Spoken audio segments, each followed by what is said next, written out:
चमन प्रकाश care और आप देख रहे हैं CPOS 24।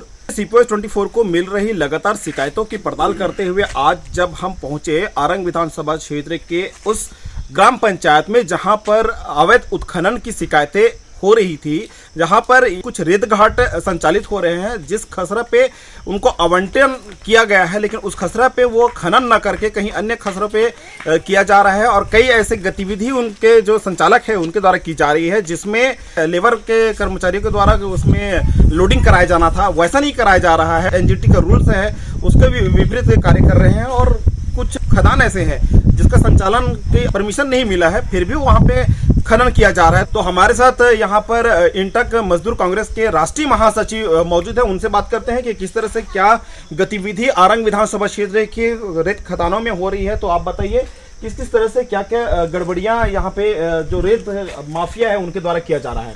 लगातार आरंग क्षेत्र के कई खदान जो है अवैध रेत उत्खनन किया जा रहा है, जिसकी शिकायत जो है SDM, कलेक्टर, फोन के माध्यम से, पत्र के माध्यम से, मीडिया के माध्यम से दिया जा चुका है, लेकिन अभी तक कोई ठोस कार्रवाई नहीं हुई है। अभी तक खाली लिपा पोती वाला काम होता रहा है। एक मशीन सील करता है, फिर दूसरे दिन दूसरा मशीन आके खोदता है, शाम को आके माइनिंग बंद कराता है, फिर सुबह चालू हो जाता है, रात में चालू हो जाता है। सबसे बड़ी बात यह है कि जो लीज में लिए हैं रकबा, वहाँ से रेत ना निकाल के अवैध रूप से दूसरे जगह से रेत उत्खनन किया जा रहा है। ये बहुत ही शासन की लापरवाही यहाँ देखने को मिल रही है और भाजपा जो सरकार है अभी अपने आप को सुशासन चलाने का दावा करता है, पूर्ण रूप से सब उनका दावा जो है फेल है। विष्णुदेव साय का सरकार जो है बहुत ही भ्रष्ट है। मुझे तो लगता है कि मुख्यमंत्री जी के पास ये विभाग है, लेकिन वो कठपुतली की तरह काम करता है। मुझे तो ऐसा भी लगता है कि रेत माफियों से सरकार दबी हुई है। काफ़ी चंदल ये है, बड़े बड़े घराने से ये सब रेत माफिया हैं जो ठेके लिए हैं। ना तो पुलिस विभाग, ना तो माइनिंग विभाग, ना तो प्रशासन, कलेक्टर, SDM कुछ भी नहीं करते। जब फ़ोन करो तो बोलते हैं कि रेड मार रहे हैं, तो बता के जाते हैं। जब तक माइनिंग और अधिकारी वहाँ पहुँचते हैं, वहाँ से या तो फिर चेन माउंटेन हटा लिया जाता है या तो वहाँ से पूरा गाड़ियाँ हटा लिया जाता है और खाना पूर्ति करके इस तरह से सब वापस चले आते हैं। बहुत दुख की बात यह है कि अवैध घाट, अभी आचार संहिता लगा है, इसके बावजूद भी कर्मचारी और अधिकारी इतना सुस्त हैं तो कुछ कहा नहीं जा सकता। इससे स्पष्ट रूप से छत्तीसगढ़ शासन की लापरवाही और सुस्ती बहुत ही निराशाजनक है, बहुत ही निंदाजनक है इनका कार्य। सबसे ऐसा लगता है कि इसमें अधिकारियों की मिलीभगत है और उनका संरक्षण है पूरा इसमें। हाँ, अधिकारियों का मिलीभगत है, ये तो 100%। अभी तक मैं जो बात बोला हूँ उसमें पुलिस प्रशासन से लेकर तहसीलदार, SDM, माइनिंग अधिकारी, यहाँ तक कुछ नेता क्षेत्र के इसमें सब संलिप्त है, जो अपने कमीशन खोरी के चक्कर में पूरा शासन प्रशासन को ताक में रख कर उसके कानून कायदों को तोड़ मड़ोड़ कर बुरी तरीका से रेत का ही काम कर रहे हैं। उनके नज़र में केवल रेत का ही काम दिख रहा है। इस तरह से महानदी का ऐसी के तैसी कर रहे हैं, पूरा सब अवैध रूप से रेती निकाल के। इस पर मैं चाहता हूं कि बड़ी कार्रवाई हो।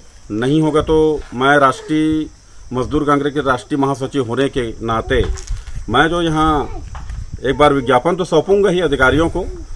यदि विज्ञापन सौंपने के बाद भी यदि कार्रवाई नहीं हुआ, ठोस कार्रवाई नहीं हुआ, तो मैं दिल्ली तक जाऊँगा, PMO में शिकायत करूँगा। नहीं होगा उसके बावजूद भी तो मैं रोड में भी चक्का जाम करने के लिए सोचूंगा, और नहीं होगा तो नग्न प्रदर्शन वाले भी रोलबाजी करेंगे इसमें, जो हमारे लोग अभी तक करते आए हैं। भी सघन रूप से सभी घाटों का दौरा किया हूँ, जिसमें राटाकाट, चिखली, बेनीडी ये तो अवैध ही चल रहा है। इसमें काफ़ी मोटा रकम लेके क्षेत्र के नेता, शासन प्रशासन भिड़े हुए हैं। इसका सब भंडाफोड़ होगा। हम मीडिया वाले को लेकर बहुत ताय मात्रा में फिर सभी खदानों में जाके चक्का जाम करेंगे। अभी देखते हैं क्या होगा। कितने रेत घाट आरंग विधानसभा क्षेत्र में संचालित हो रही है, जिसमें से कितने ऐसे खदान हैं जो अवैध रूप में संचालित किया जा रहा है? आरंग क्षेत्र में रॉयल्टी वाले घाट 3 ही संचालित हैं। एक हरदीडी घाट, एक कुरूद, कागदही, जिसमें रॉयल्टी शासन के द्वारा इशू हुआ है, और बाकी सारी खदानें जो है अवैध रूप से चल रहे हैं। नया सरकार बना, नए विधायक भी क्षेत्र से चुन करके आए, तो उनका किस तरह से भागीदारी इसमें नजर आ रही है? जिस तरह से आप जानते हैं कि माइनिंग अधिकारियों के ऊपर मारपीट की घटना हुई थी हरदी घाट में, उसके बावजूद भी अवैध घाटों का चलना सीधी ये दर्शाता है कि अधिकारियों का मोटा रकम लेकर अवैध खदानों का संचालित कर, नहीं तो किसी अधिकारी या किसी विशेष विभाग के साथ मारपीट करने के बाद कोई अवैध खदान चला ले, ऐसा हो सकता है क्या? ऐसा नहीं हो सकता। इसमें बड़े नेता का, बड़े रेत माफियों का दबाव है, इसलिए ये सब सारी चीज़ें जो है संचालित किए जा रहे हैं। तो रेत खदान जो सारी संचालित हो रही है, उसमें हमारे मजदूरों के द्वारा ट्रकों का लोडिंग होना है, वो नहीं हो रही है। इसके लिए हम शासन प्रशासन से जाके निवेदन करेंगे, और निवेदन नहीं हुआ तो आंदोलन भी करेंगे, और रोड से लेकर पूरा सीएम हाउस तक इस बात को ले जाएंगे। और हक अधिकार की, क्योंकि राष्ट्रीय महासचिव होने के कारण हमारे मजदूरों के हक अधिकार के लिए हमको जहां तक जाना पड़े, जैसा भी करना पड़े, जिस स्तर में लड़ाई लड़ना पड़े, हम लड़ेंगे। ये मजदूरों को जिस तरह से वहाँ पे पंचायतों में ले जाना चाहिए था, पंचायत का ये भी एक दायित्व बनता है कि मजदूरों को वहाँ पे मजदूरी मिलना चाहिए। सरपंचों का क्या दायित्व तो इतना नहीं बनता है कि मजदूर को वहाँ पे काम पे लगवाया जाए पंचायत का? सबसे प्रथम तो सरपंचों का ही दायित्व बनता है, वो अपने गांव के मजदूर के लिए, ये सब उनका कर्तव्य है कि अपने गांव के मजदूरों के हक अधिकार के, रोजी रोटी के लिए बात करें।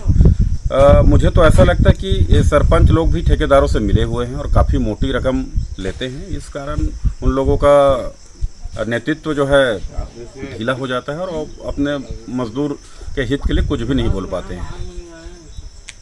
लगातार आरंग विधानसभा क्षेत्र के खास करके मंदिर हसौद जो इलाका है वहाँ पर देखने को मिलता है, वहाँ पर भी कई ऐसे अवैध गतिविधि मुरुम माफियाओं के द्वारा किया जा रहा है, जहाँ पर कई ऐसे CACB के जो पोल्स है उसको भी पूरा क्षति पहुंचाई गई है, कई ऐसे सरकारी राजस्व की भूमि है उसको भी क्षति पहुंचाया जा रहा है। मेरा मानना है, जहाँ तक क्षेत्र के नेता और अधिकारी की बहुत बड़ी मिलीभगत है, बहुत मोटी रकम जाने की वजह से लोग सुस्त पड़े हुए हैं, और इससे पूरा सरकार की जो रॉयल्टी की जो राशि है, जो रेवेन्यू जनरेट होता है, उसमें बहुत ही भारी मात्रा में गिरावट हो रही है, बहुत ही नुकसान हो रही है शासन को और आम जनता को। NGT के जो रूल्स है उसका भी पालन नहीं किया जाता। चैन माउंटिंग मशीन के जरिए पूरा पानी से निकलते हुए रेत को निकाला जा रहा है, महानदी के चीरहरण किया जा रहा है, इस तरह की बातें सामने आ रही है। एक तो सूखा रेत निकालने का नियम है, जिससे क्या है, पानी का जल स्तर जो है महानदी का डाउन होते जा रहा है, जिससे भूमिगत जो जल के स्रोत है उसमें कमी आ रही लगातार।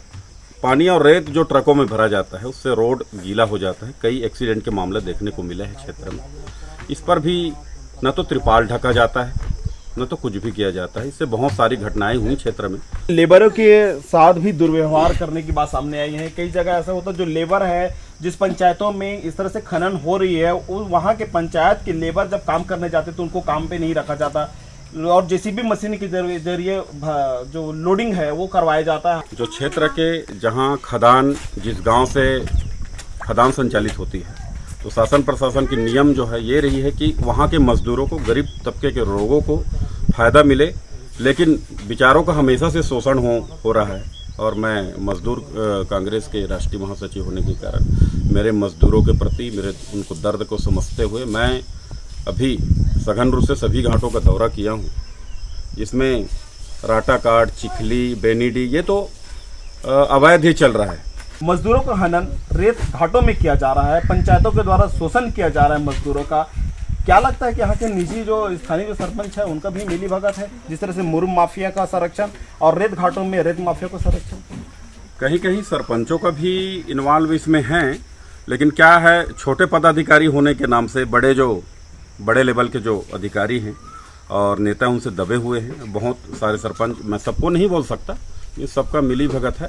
और मैंने फ़ोन के माध्यम से मेरे राष्ट्रीय अध्यक्ष को सब सूचित कर दिया है। उन्होंने दिशा निर्देश देते हुए मुझे बोला है कि अपने टीम को लेकर आप जो है जाइए, और हम जो है इस बात को दिल्ली तक, PMA हाउस तक पहुंचाएंगे, और कार्रवाई नहीं हुई तो निश्चित रूप से दिल्ली में भी छत्तीसगढ़ के लिए आवाज़ उठाई जाएगी। एक बात और सामने आई है कि कुछ ऐसे रेत घाट है जहाँ पे जिस खसरा पे उनको खनन करना चाहिए था वो वहाँ पर ना करके अन्य खसरा जहाँ पे उनको बड़ी मात्रा में रेत निकाला जा रहा है। तो उसको लेकर के आप क्या किस तरह से आगे और इसको लेकर के लड़ाई लड़ेंगे? इसके लिए हम सीधी सीधी एसडीएम साहब के पास जाएंगे और सीमांकन करवाने के लिए कौन सा खसरा में इन लोगों का ठेका हुआ है, कितना रॉयल्टी इशू हुआ है, उस जगह को नपवा के हमारे आदमी वहाँ उपस्थित रहेंगे और उसी जगह में खनन करवाने की कोशिश करेंगे। इसके लिए चाहे रोड से लेकर जेल तक की रास्ता भी अपनानी पड़े तो हम लोग जनहित में अपनाएंगे। तो ये थे हमारे साथ राष्ट्रीय मजदूर कांग्रेस के महासचिव, जिन्होंने रोड से लेकर की सड़क की लड़ाई से लेकर की जेल तक की लड़ाई, चूंकि मजदूरों के हित में लड़ने के लिए ये लड़ाई लड़ते रहेंगे, चाहे इसके लिए जिस हद तक भी जाने रहे उस हद तक जाने के लिए तैयार हैं। अब देखना होगा कि इसमें जो शासन में बैठे हुए जो तंत्र है, जो सरकार में बैठे हुए जो विधायक है और जो मंत्री है, क्या कार्रवाई करते हैं। मेरे सहयोगी नीलेश जांगड़े के साथ चमन प्रकाश, CP News 24, रायपुर।